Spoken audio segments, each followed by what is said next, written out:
Buenos días, me presento, mi nombre es Alexis Camilla Castañeda. Soy residente del primer año de Imagenología Diagnóstica y Terapéutica en el Hospital General Gaudencio González Garza. El día de hoy vengo a presentarles el primer tema, embriología y anatomía radiológica del sistema digestivo. Esta charla fue asesorada por el coordinador del módulo, el doctor Álvaro Vargas, y nuestro profesor titular es el doctor Daniel Flores. Los objetivos de mi plática son: número 1, revisar la embriología del tracto digestivo; número 2, conocer la anatomía radiológica del sistema digestivo. La charla va a estar orientada en dos partes.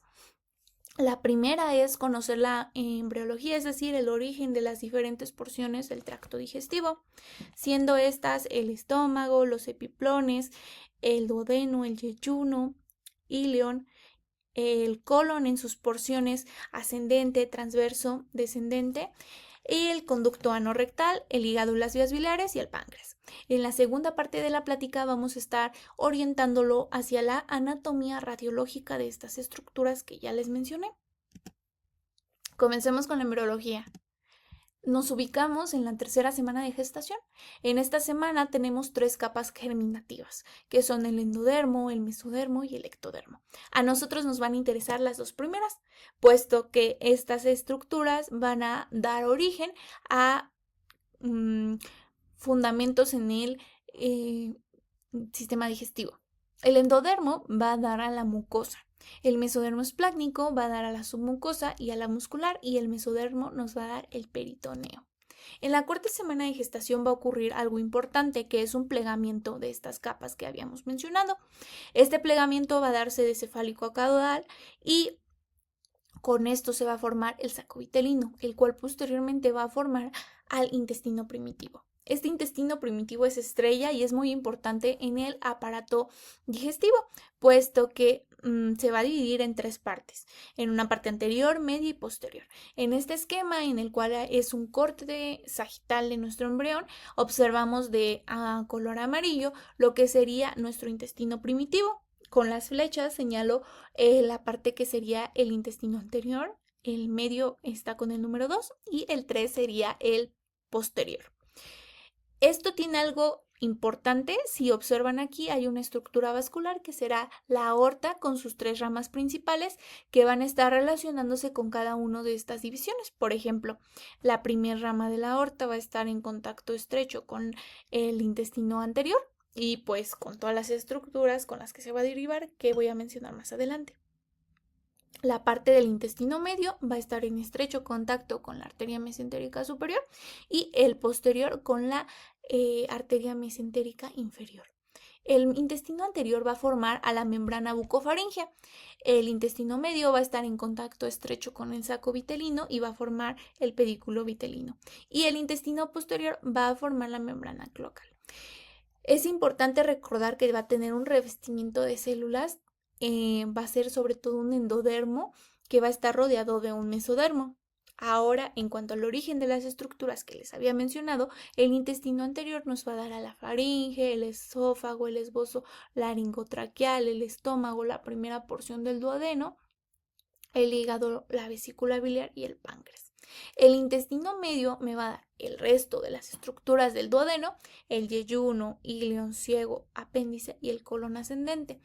El colon transverso únicamente sus 2/3 iniciales, y el intestino posterior nos va a dar el tercio distal de este colon transverso. El colon descendente y el sigmoides, el recto y el tercio interno y medio del conducto anal vienen del posterior. Ahora, nos situamos en la cuarta semana de gestación. Aquí es importante para la formación del esófago. El esófago, como ya había dicho, se forma del intestino anterior, pero hay otra estructura que también se forma de este intestino anterior, que será pues la parte de la vía aérea. En esta cuarta semana aparece el divertículo respiratorio, del cual van a originarse estas estructuras respiratorias. Va a ocurrir su origen de forma ventral al intestino anterior. Es importante que haya una diferenciación, puesto que están comunicados, pues sería el esófago y el divertículo respiratorio.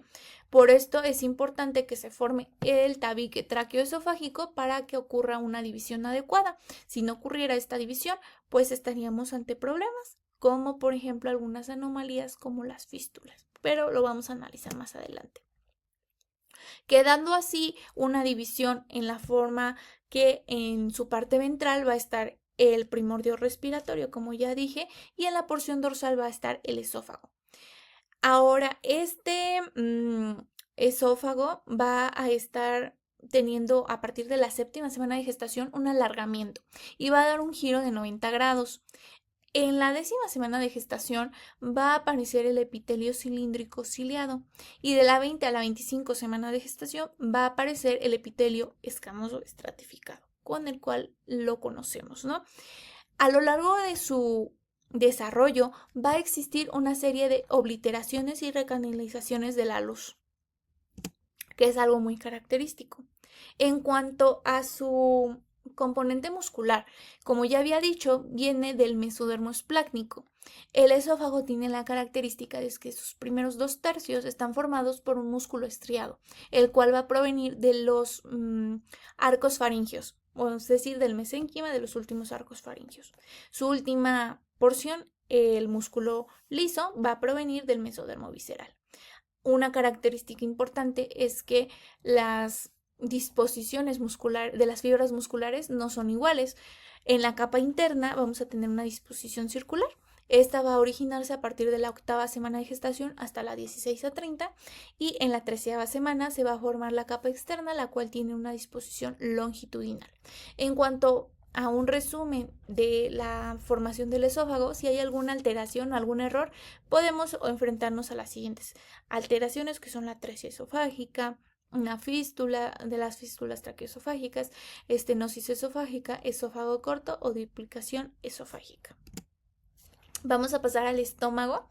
El estómago también viene del intestino anterior, de hecho es una dilatación fusiforme en la 4ª semana de gestación. El estómago va a sufrir una serie de giros que le van a dar sus características, pues ya que tiene en la vida, en la etapa final. El primer giro que va a dar es un giro de 90 grados, pero sobre su eje longitudinal. Este giro lo que hace es que va a dar que la parte anterior quede a la izquierda y la parte posterior quede a la derecha. Ahora, tiene un giro de 90 grados, pero en sentido antero-posterior. Este giro va a provocar que las curvaturas, pero algo que también va a formar las curvaturas es que de la semana 20 a 25 de gestación va a haber un crecimiento asimétrico, es decir, la parte dorsal va a estar creciendo más rápido que la parte ventral. Esto es lo que va a formar las curvaturas menor y mayor. En cuanto a los epiplones, vamos a tener que están derivados del mesodermo. En este esquema, en un corte transversal, podemos observar cómo el mesogastrio dorsal está unido hacia el estómago, que es este círculo amarillo. En este círculo que está más ventral está ejemplificando el hígado. El hígado pues va a estar unido con el estómago, con el ligamento hepatogástrico y va a estar unido a su vez a la pared anterior con el ligamento falciforme. Estos dos últimos que mencioné van a formar el mesogastrio ventral. El mesogastrio dorsal pues va a estar posterior al estómago. Esto es importante puesto que algunas alteraciones, más bien el giro del estómago va a estar formando algunas estructuras muy importantes. Por ejemplo, cuando mi estómago giró en su eje longitudinal, se formó la bolsa epiploica. Y cuando mi estómago giró en su orientación anteroposterior, desplaza el mesogastrio dorsal hacia abajo y está formando mi epiplón mayor. Entonces, el epiplón mayor va a derivarse del mesogastrio dorsal y el mesogastrio ventral va a estar dándome a mi epiplón menor. Una característica importante es que mi mesogastrio dorsal, que es este que estoy señalando, está formando como una especie de delantal, que es una estructura que está formada por el plegamiento de dos capas, que es el epiplón mayor, y el mesogastrio ventral va a estar formando al epiplón menor. A la cuarta semana de gestación van a estar formándose los conductos coloédoco y pancreático.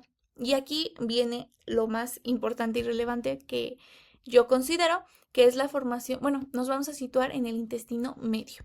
Aquí en la quinta semana de gestación se va a formar un asa. Esta asa es muy importante. Está formada por una parte cefálica, que es la que está de color amarillo, y una parte caudal. Esta parte caudal está ejemplificada con el color rosa. Y veamos que, como ya les había mencionado, aquí tenemos nuestra aorta y nuestra arteria mesentérica superior. Veamos cómo esta arteria mesentérica superior está siguiendo de alguna forma a esta asa intestinal. Entonces, esta asa intestinal se divide en cefálica y caudal. Lo que va a pasar es que hay un crecimiento muy rápido, tanto del intestino medio como de algunas otras estructuras que están dentro de la cavidad, siendo esto que provoca que su crecimiento tan rápido haga que se forme como una protrusión hacia el cordón umbilical, lo que va a darnos una hernia umbilical fisiológica, es decir, esto es completamente normal. Mientras está protruyendo esta asa intestinal hacia el cordón, va a sufrir un primer giro. Vamos a tener varios giros. Es importante que hagamos una mención y recalcar que el primer giro va a ser 90 grados en un sentido antihorario, es decir, a medida que está saliendo, está haciendo un giro. Esta rama cefálica que ya les había comentado me va a dar el duodeno, el yeyuno y el ilion. La rama caudal me va a dar el ilion, el ciego, apéndice y colon. Nos vamos a situar en la 9ª a 10ª semana de gestación. Aquí ya hay un poco más de espacio, entonces en la 10ª semana de gestación pues van a regresarse estas estructuras que ya salieron y van a regresar, pero no van a regresar solamente sin hacer nada extraordinario, van a hacer un giro, van a hacer un segundo giro, una rotación de 90 grados, de igual forma en sentido antihorario, al regresar. Entonces en estos esquemas podemos ver lo siguiente. Anteriormente nos habíamos quedado en que salieron y dieron un giro.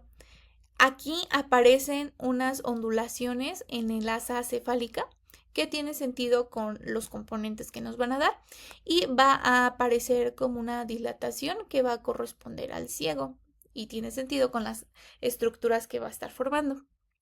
Este es el primer esquema de cómo nos quedamos en el giro anterior. Aquí estaría haciendo la rotación de 90 grados, es decir, esta parte de la porción cefálica va a quedar del lado izquierdo y la porción caudal del lado derecho. Entonces quedaría de esta forma. Todavía no se parece a lo que tenemos normalmente, ¿no? Puesto que nos falta un tercer giro. Igual va a ser un giro de 90 grados en sentido antihorario, el cual nos va a dar la forma característica. Y esto vamos a hacer un resumen que dimos en total 3 giros de 90 grados, fueron 270 grados en total.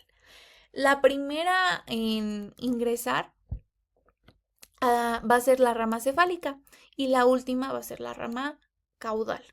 En la 13ª semana de gestación va a haber una diferenciación del epitelio, es decir, el epitelio cilíndrico simple con microvellosidades. Pero en la semana 22 vamos a tener unas células epiteliales ya de absorción. Algunas características importantes, por ejemplo, el duodeno en la 4ª semana de gestación va a sufrir un cambio en su morfología.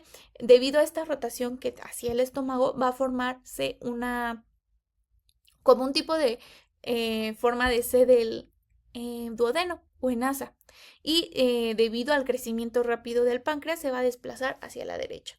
La primera y segunda porción van a ser retroperitoneales y van a estar fijados por la fascia de Treitz.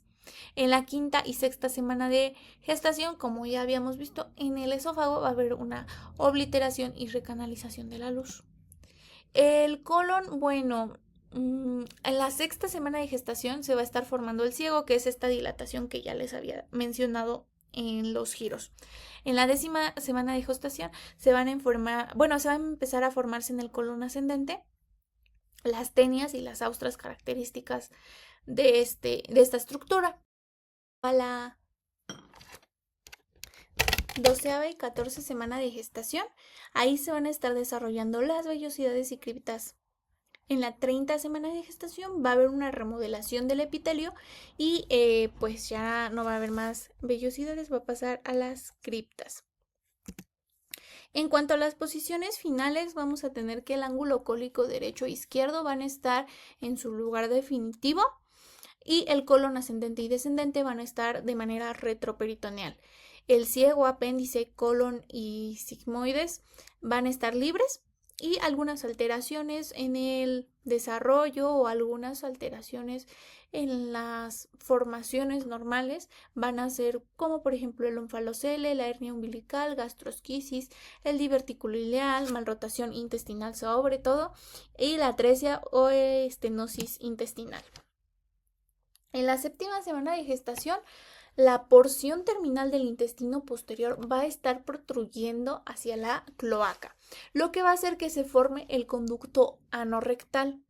Pero algo muy importante aquí es que también va a estar en contacto con la parte anterior, el seno urogenital. Entonces tenemos que separar el conducto anorrectal del seno urogenital. ¿Cómo lo haremos? Pues a través del tabique urorectal que se forma del mesénquima. Esto es importante porque si no ocurre puede haber alteraciones en las que haya comunicación entre estas dos estructuras. Algo importante es que la cloaca va a estar formado de endodermo y en la parte más superior o más ventral de ectodermo. El tabique urorectal se dice que va a terminar rompiendo la membrana cloacal y así siendo que se va a formar el cuerpo perineal, teniendo una membrana anterior, una membrana anal de manera posterior y una membrana urogenital de forma anterior. La membrana anal está compuesta de endodermo y se va a romper al final del periodo embrionario, originando el conducto anal. Algunas alteraciones en el desarrollo pues puede ser el megacolon congénito, malformaciones anorrectales, estenosis anal leve, persistencia de la membrana anal, atresia anal o una fístula. En cuanto al hígado, vamos a tener los siguientes aspectos importantes. En la 4ª semana de gestación se va a estar formando un divertículo hepático, siendo este una evaginación del intestino anterior. Hay dos cosas importantes. Se va a dividir en primordios. Uno va a ser hepático y el otro vesicular. Como su nombre lo indica, el primordio hepático va a estar formando el hígado, los conductos hepáticos y el colédoco. Y el primordio vesicular va a estar formando la vesícula biliar y el conducto cístico. Y recordar que el hígado en este periodo embrionario está funcionando y ayuda a la hematopoiesis. De la 5ª a la 10ª semana de gestación, el hígado va a ocupar casi toda la cavidad, es decir, va a tener un grande tamaño. A la 12ª semana de gestación ya va a existir una formación de bilis, el páncreas.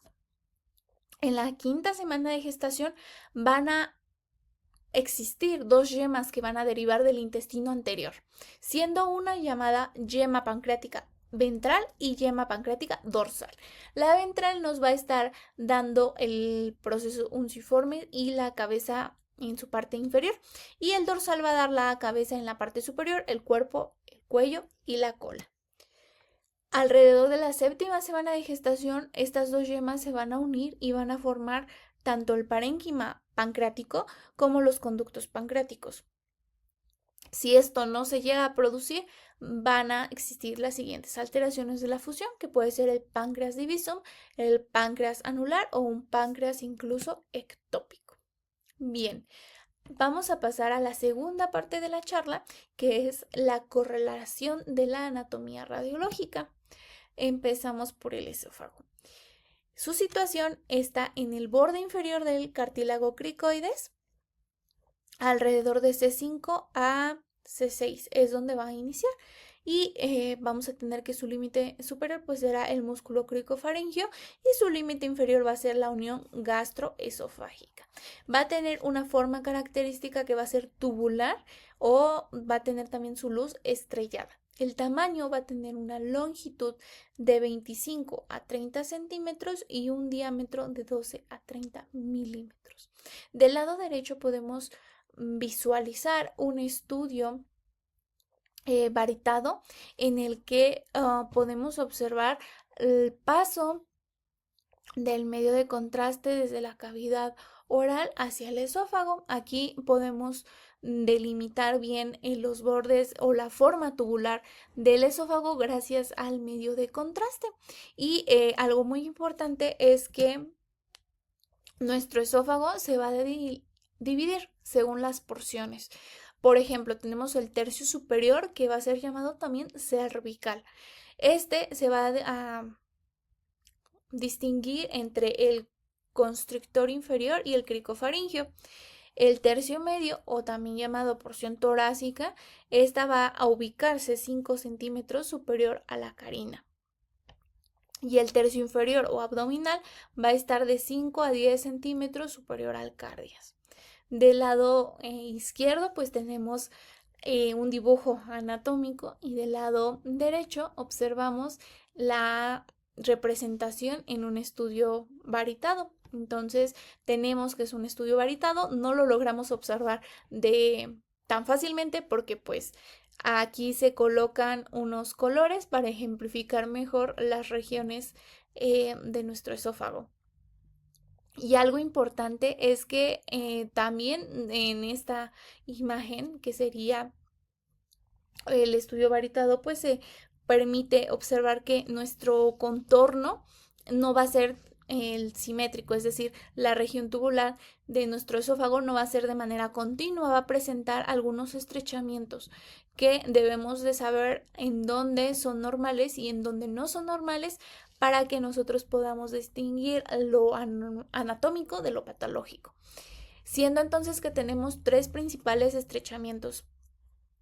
Sería el primero, que es el del arco aórtico, el del bronquio principal izquierdo es el segundo, y el tercero es la indentación diafragmática. Entonces observamos aquí una magnificación de un estudio varitado en el cual observamos la luz, bueno, el trayecto que sigue y los bordes del esófago, y estas disminuciones en el diámetro que presenta a estos niveles que son pues fisiológicos. En la región abdominal hay ciertas consideraciones que es importante mencionar. En el abdomen, la porción que corresponde a este mide alrededor de 1 a 3 centímetros. Aquí vamos a encontrar dos estructuras o dos estructuras importantes, que son los anillos de Wolf. Tenemos el anillo A y el anillo B. ¿Cómo los vamos a diferenciar? Bien, el anillo A de Wolf significa que es la unión de transición entre el área tubular con el área vestibular. ¿Qué quiere decir esto? Que a partir de superior a este anillo vamos a encontrar que el esófago es en su mayoría pues esta porción tubular. De inferior a este y hasta el anillo B, que el anillo B va a ser conocido como la unión esófago-gástrica verdadera, que está formada por por fibras musculares internas del estómago. Entonces, el vestíbulo corresponde a este espacio entre estos dos anillos. A su vez, este vestíbulo se va a dividir en dos partes. Es una porción que se llama la ampolla y la subdiafragmática. La ampolla viene delimitada de superior al diafragma, y la subdiafragmática, como su nombre lo indica, pues va a estar inferior a esta estructura. Ahora, traslapolando este conocimiento a relaciones pues bien radiológicas, vamos a observar esta magnificación de este estudio varitado, en el cual observamos la opacificación del esófago, y vamos a observar que se ve nuestro anillo A y nuestro anillo B. Aquí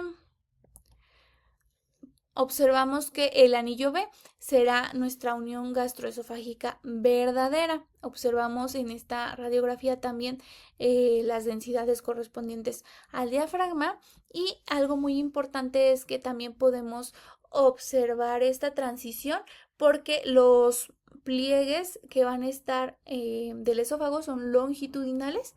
Entonces vienen paralelos al esófago y cuando se llega al anillo B, que es la unión gastroesofágica verdadera posterior a este, los pliegues se van a horizontalizar. Eso es algo muy importante y que vamos a tener en cuenta.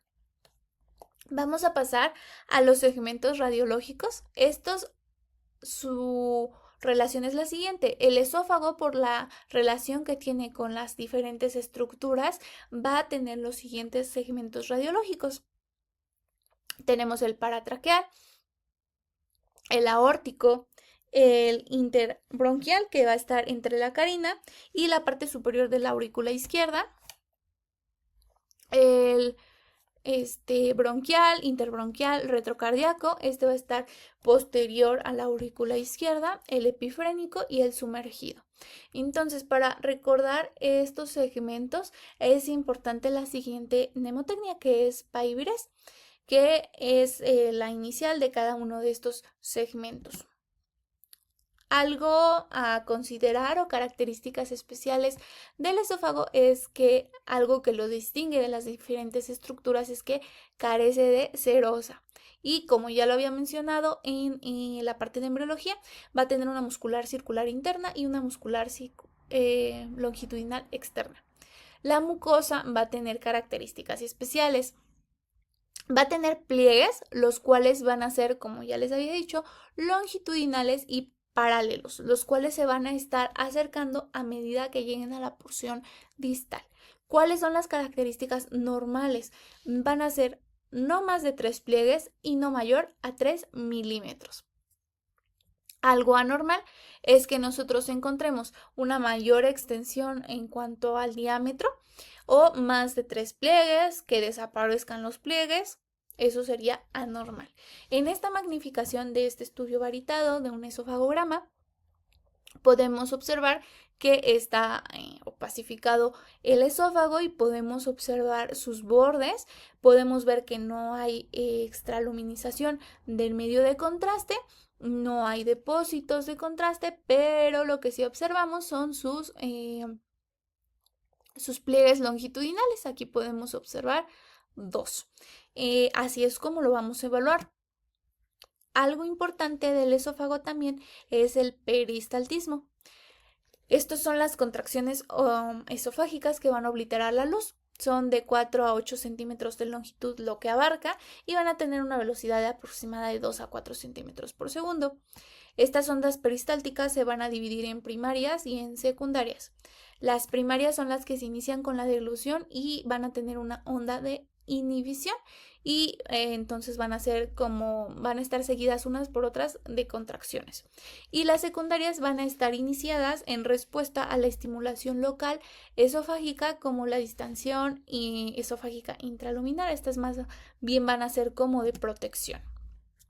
Estas van a ser las normales y las podemos ejemplificar en la siguiente serie de magnificaciones de un estudio de un esofagograma, en el cual observamos que la contracción no es, bueno, o sea, se puede delimitar la contracción, puesto que sobre todo en la imagen del medio, se observa cómo está opacificando el esófago por el paso del medio de contraste. Hay una disminución de la luz, es decir, que aquí está ocurriendo la contracción, es decir, está contrayéndose y después dejando pasar el resto del bolo alimenticio para hacer una propulsión del alimento. Hay contracciones que no son propulsivas y que son anormales, como por ejemplo las ondas terciarias. Y estas de manera fisiológica pueden ocurrir en los pacientes de mayor edad y serán atípicas en cualquier otro paciente. Sus características es que son atípicas, desordenadas, no tienen un sentido longitudinal y algo bien importante, no van a transportar de forma eficaz el bolo alimenticio. Y en esta magnificación de un estudio de un esofagograma con técnica de doble contraste podemos observar la disposición de que ya no tenemos una forma tubular ni simétrica. Aquí van a existir unas ondulaciones en los bordes que son características de de las ondas peristálticas terciarias.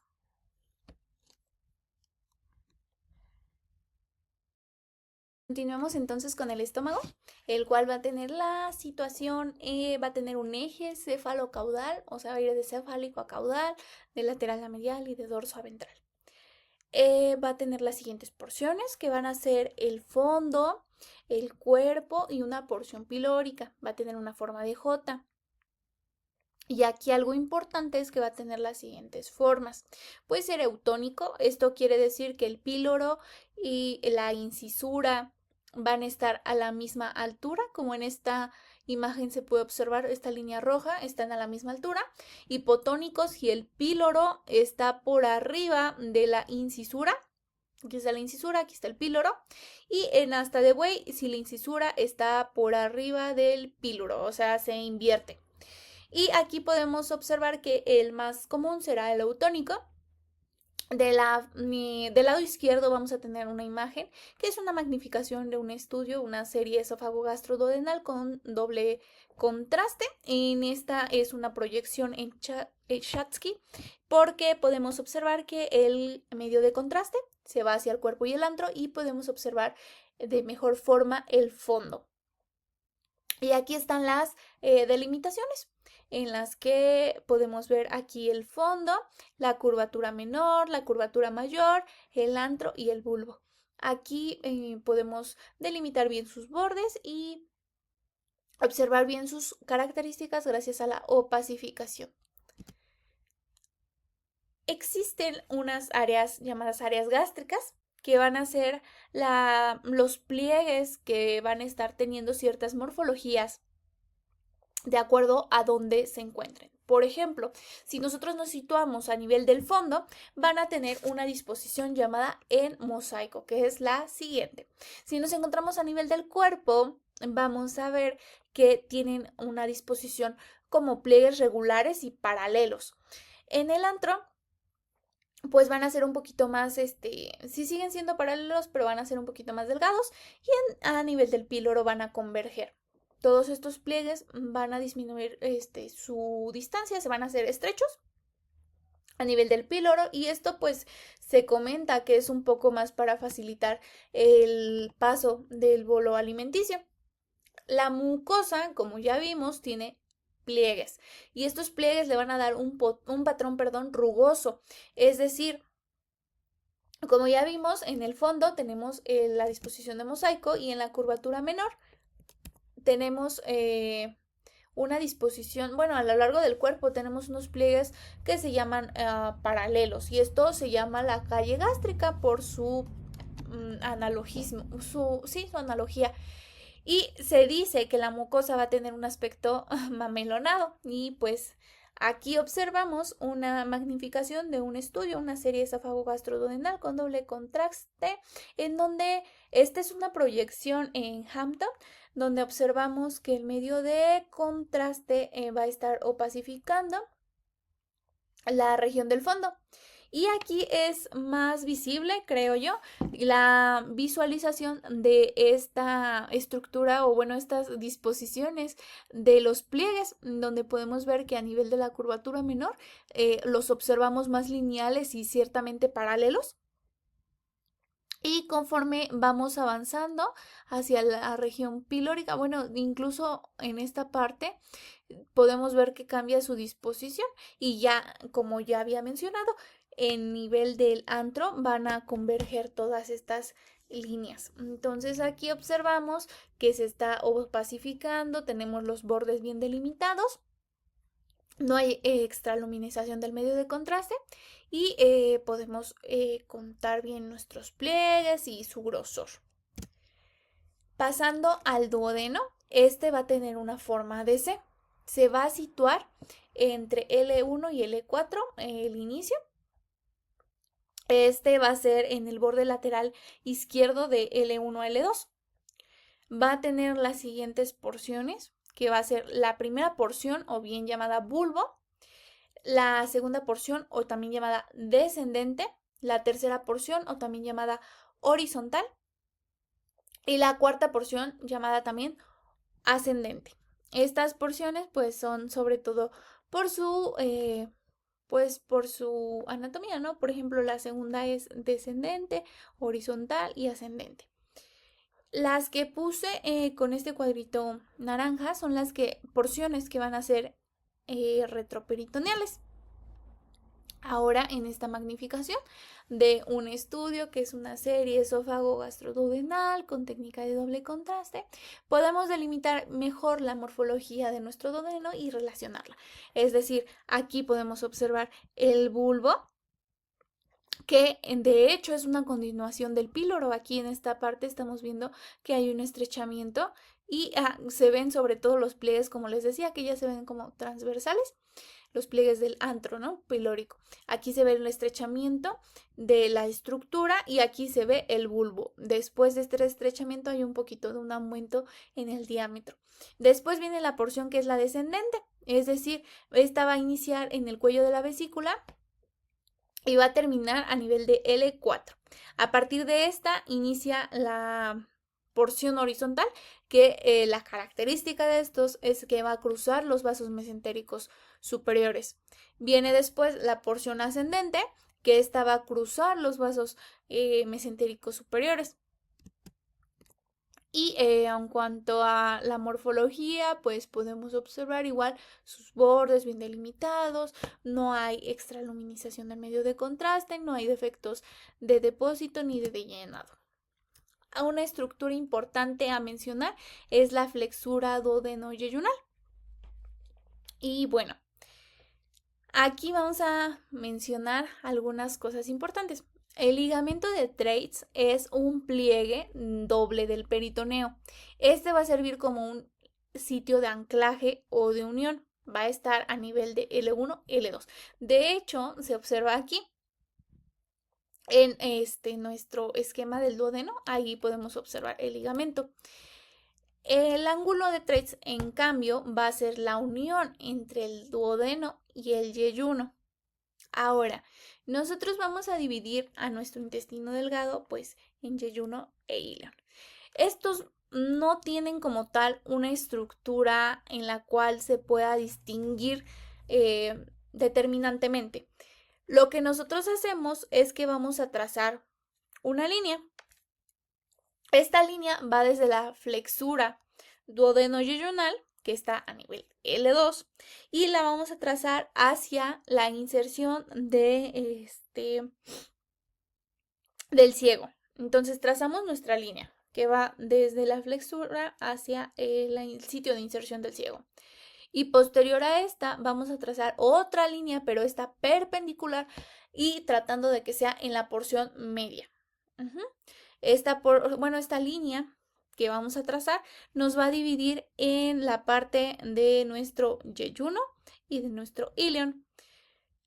La parte del yeyuno va a tener una característica en especial, que va a tener un patrón en pluma de ave. Ahorita lo voy a explicar mejor. Y el ilion va a tener entonces un patrón en pila de monedas. Pasando al yeyuno, su mucosa se va a caracterizar porque tiene válvulas conniventes o también llamadas de Kerckring. Estas van a ser pliegues circulares, como se ve en este esquema, que son unas elevaciones como semicirculares, que se van a proyectar a 8 milímetros de la luz. Estas van a tener, el yeyuno va a tener un diámetro de 3 a 3.5 centímetros y el aspecto emplumado va a estar dando por estas válvulas conniventes. El ilion, pues aquí ya se perdió el patrón emplumado y aquí lo que vamos a observar es que se va a ver el patrón en pila de monedas. De forma proximal, la forma proximal de nuestro ilion va a ser a la derecha del abdomen y la forma distal va a ser en la mitad izquierda del abdomen. Otra estructura importante es la válvula iliocecal, que es esta la que va a separar el ilion terminal del ciego. Su función va a ser que impide el paso del contenido fecal del colon al intestino delgado y también algo importante es que va a estar controlando el flujo del contenido del intestino delgado al colon. ¿Cómo se forma? Bueno, pues principalmente como se ve en este esquema es una protrusión del ilio hacia el ciego, pero es una protrusión solamente de mucosa, no está protruyendo la serosa. Y del lado derecho podemos ver una magnificación de un estudio varitado en donde se observa sobre todo pues sí, la unión o como la protrusión de nuestro intestino delgado hacia el intestino grueso, que sería en esta porción el ciego. ¿Cómo vamos a ver a nuestro colon? Bueno, el colon, algunas características es que vamos a tener una longitud de 1.5 a 1.65 metros y su diámetro va a ir de 3.5 a 7.5 centímetros. Las partes en las que lo podemos dividir pues va a ser el ciego, el colon ascendente, el colon transverso, el colon descendente y el sigmoides. Entre el colon ascendente y el transverso se va a formar una flexura, que es la flexura hepática, y entre el colon transverso y el colon descendente va a estar la flexura esplénica. Y entre el colon descendente y el sigmoides tenemos la flexura sigmoides. Tenemos el recto y el ano.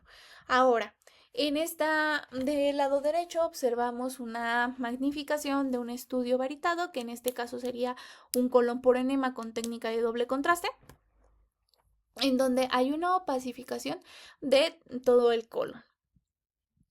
Vamos a ir parte por parte desglosando cómo se ve cada porción de este. Una característica importante del intestino grueso es que va a tener las siguientes estructuras que lo van a diferenciar del intestino delgado. Primero vamos a tener las tenias colis, que estas van a ser 3 bandas longitudinales de músculo liso que van a ir debajo del peritoneo. Pero lo más importante son las austras colónicas. Estas son saculaciones o bolsas que se van a producir a lo largo del intestino grueso, lo que le va a conferir su aspecto característico en bolsa. Aquí podemos delimitarlo muy bien, sobre todo en el colon transverso. Vemos la opacificación de este y cómo hay sitios en los cuales disminuye su diámetro por estas austras que están formando estas saculaciones. En cuanto al ciego, este va a llegar a tener un diámetro de 6 a 8 centímetros y va a tener la forma de un saco abierto. Llega a tener una altura de 6 centímetros y es el segmento que va a ser el más ancho. Cuenta con 4 caras, una cara anterior que va a dar a la pared anterior, una cara posterior que se va a relacionar con la pared abdominal posterior, una cara interna que se relaciona con el intestino delgado en sí, con la unión con, la unión ileocecal o con el apéndice vermiforme, y la cara externa que se va a relacionar con la pared lateral. La longitud, como ya habíamos dicho, del intestino grueso es de 40 a 80 centímetros y aquí en este estudio varitado, que es un colon por enema con técnica de doble contraste o bien llamada Fisher, observamos los segmentos. Algunos características es que el colon ascendente va a tener una longitud de 8 a 15 centímetros, la flexura cólica derecha, el colon transverso que como ya había dicho mide de 40 a 80 centímetros, la flexura cólica izquierda o también llamada esplénica, la flexura cólica derecha también llamada hepática, el descendente, colon descendente que tiene una longitud de 12 centímetros y va a terminar en la apertura superior de la pelvis. Igual en este estudio podemos observar la opacificación del colon, observamos las austras colónicas, que es el patrón característico del intestino grueso. No observamos alguna extraluminización del medio de contraste, ni depósitos de contraste, ni defectos de llenado. Y en cuanto al colon sigmoide, bueno, esta va a ser la parte fija del intestino grueso y va a estar fija en la parte ilíaca y móvil en la parte pélvica. El recto, este está señalado por esta flecha amarilla. Y en cuanto al recto, aquí ya cambia la morfología, ya no tenemos tanto las austras, aquí va a medir 12 centímetros y va a tener una ampolla rectal. Algo importante es que tiene las válvulas de Houston, que estas son pliegues transversos de 3 a 5 centímetros y van a ser en forma de semiluna. Hay algunas zonas de contracción que son una contracción fisiológica, son 7. Es importante conocerlas, puesto que podemos llegar a confundirlas si nosotros no las conocemos y podemos pensar que es algo patológico cuando en realidad no lo es. Y pues esta es mi bibliografía y muchas gracias por su atención.